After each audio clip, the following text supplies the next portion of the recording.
Okay, looks like we are live again, everybody. I'm just tending to things. We're still here at East Road, but I'm about to leave. Can't see much from up here, but we weren't up here. We were down there in the restricted area. And I think I don't know about you, but I enjoyed it. I hope you did too.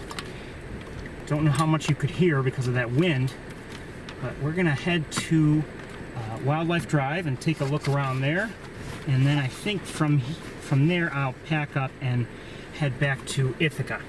So I want to thank Dave Nutter for all his help. This is his idea too. So I think, well, I guess the wires are untangled. I think we're ready to leave. Take care. Bye-bye. I should probably check to make sure that we are in fact live. Sorry about the delay in getting back up here. I also dropped my other camera, unfortunately. So that was not good.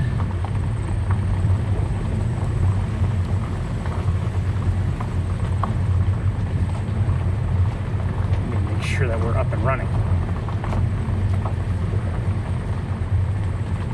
I think we are. Okay. Yes.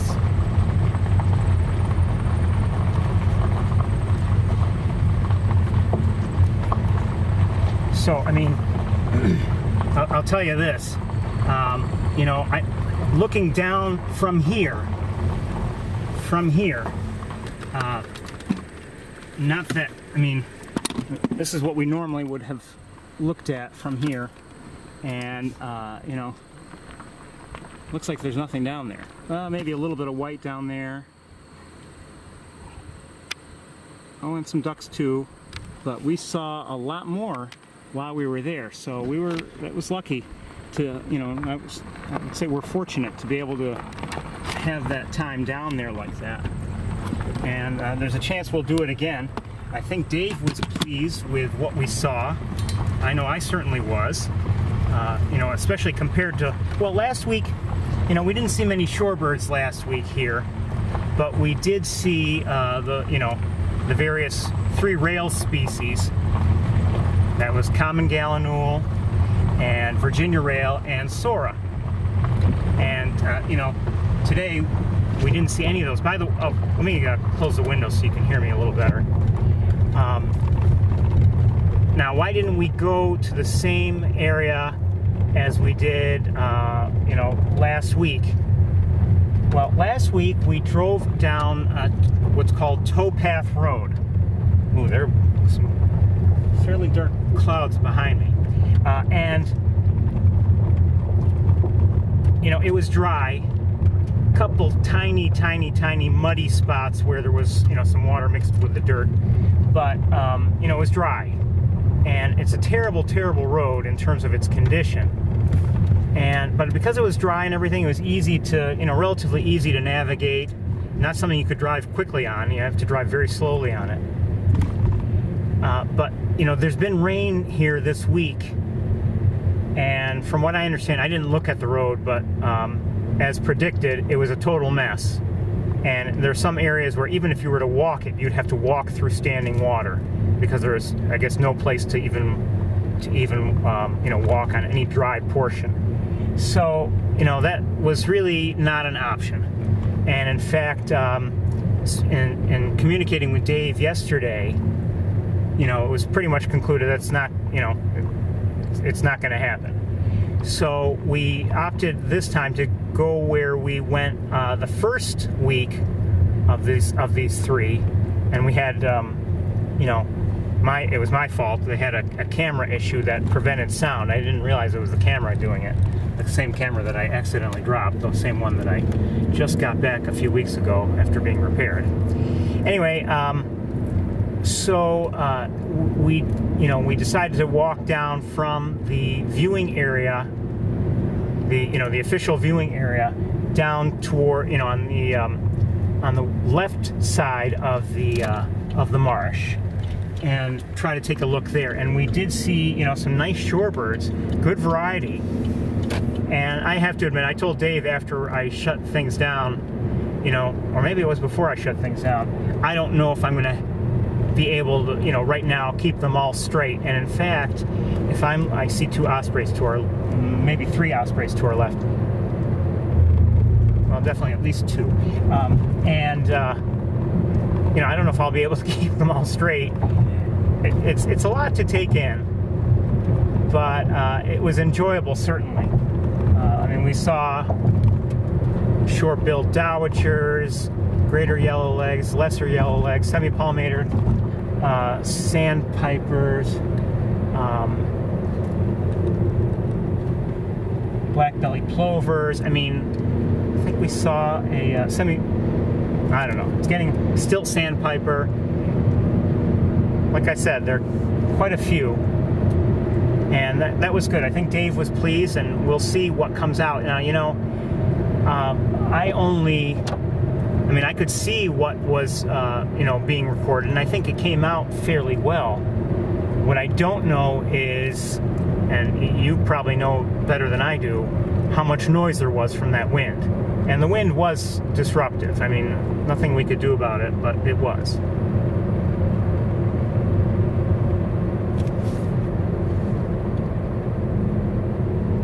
But overall, we saw a nice variety of birds. Did I just see a wet...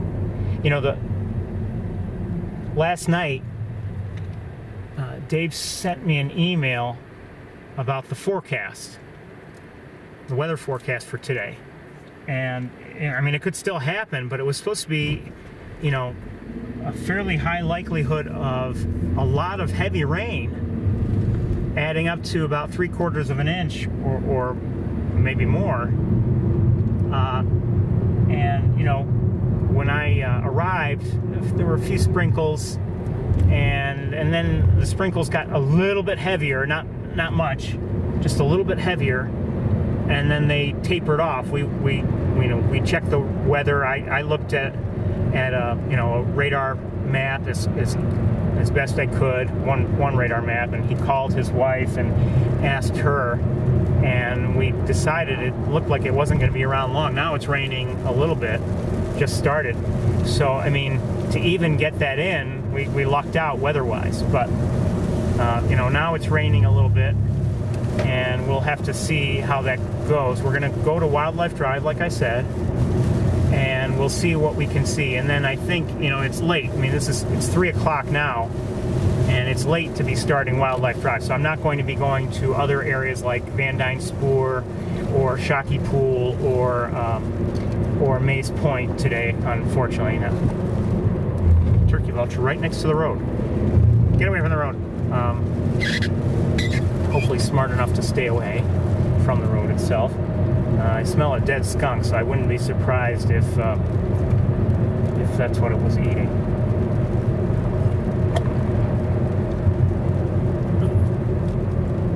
Just hit a bump while drinking some water and spilled water all over my my binoculars here. Today, I don't know. So that's why I want to get back to Ithaca. It's going to be late by the time I get back to Ithaca, or somewhat late, but I didn't have time to go to a Van Dyne Spoor or other locations today.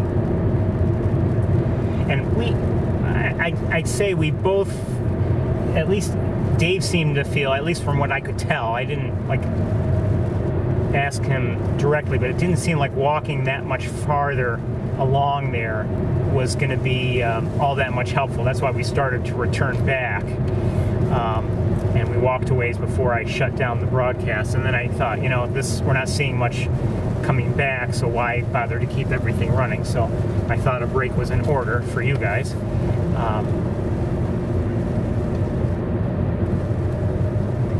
Like I said earlier, you missed out on the fine aromas of the dead fish and other things.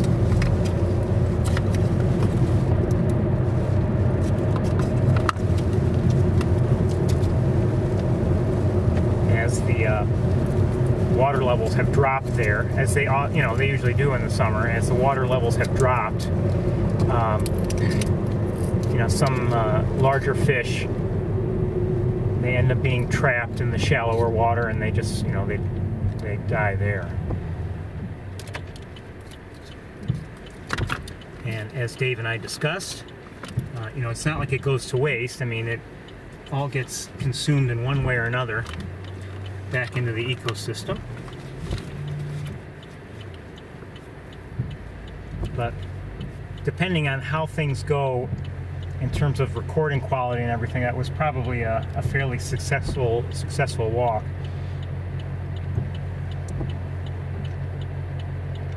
It would have been nice if some of the birds were closer, certainly.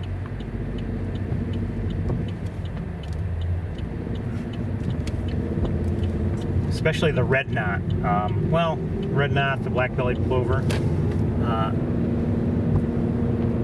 I heard that Jay McGowan had been there earlier, and he apparently got some good pictures. It was closer, and maybe the light was better also. So he got some good photos, apparently.